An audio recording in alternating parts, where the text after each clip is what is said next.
Exodus 39, vestments. Using the blue, purple, and scarlet fabrics, they made the woven vestments for ministering in the sanctuary. Also, they made the vestments for Aaron as God had commanded Moses. Ephod. They made the ephod using gold and blue, purple, and scarlet fabrics and finely twisted linen. They hammered out gold leaf and sliced it into threads that then worked into designs in the blue, purple, and scarlet fabric and fine linen. They made shoulder pieces fastened at the two ends.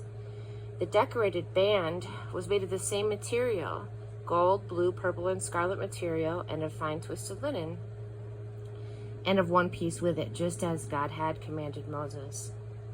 They mounted the onyx stones in a setting of filigree gold and engraved the names of the sons of Israel on them. Then fastened them on the shoulder pieces of the ephod as memorial stones for the Israelites, just as God had commanded Moses. Breastpiece. They made a breastpiece designed like the ephod from gold, blue, and purple and scarlet material and fine twisted linen. Doubled, the breastpiece was 9 inches square. They mounted 4 rows of precious gemstones on it. First row, carnelian, topaz, emerald. Second row, ruby, sapphire, crystal. Third row, jacinth, agate, and amethyst. Fourth row, beryl, onyx, and jasper. The stones were mounted in a gold filigree. The 12 stones corresponded to the names of the sons of Israel, 12 names engraved as on a seal, 1 for each of the 12 tribes. They made braided chains of pure gold for the breastpiece, like cords. They made 2 settings of gold filigree and 2 rings of gold.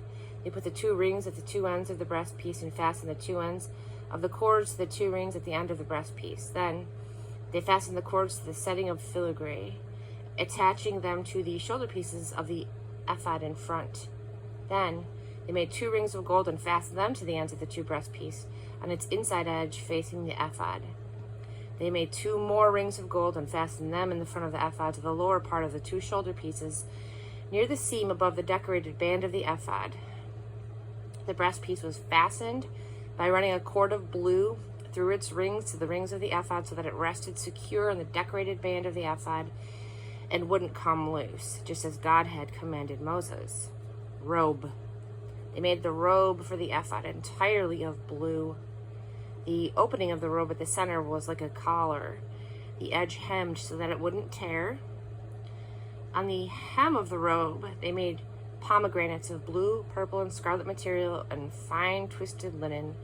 They also made bells of pure gold and alternated the bells and the pomegranates, a bell and a pomegranate, a bell and a pomegranate, all around the hem of the robe that was worn for ministering, just as God had commanded Moses.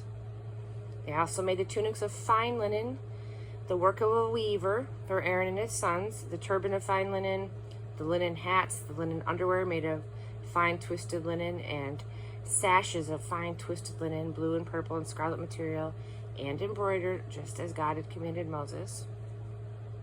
They made the plate, the sacred crown of pure gold, and engraved on it as on a seal, holy to God. They attached a blue cord to it and fastened it to the turban.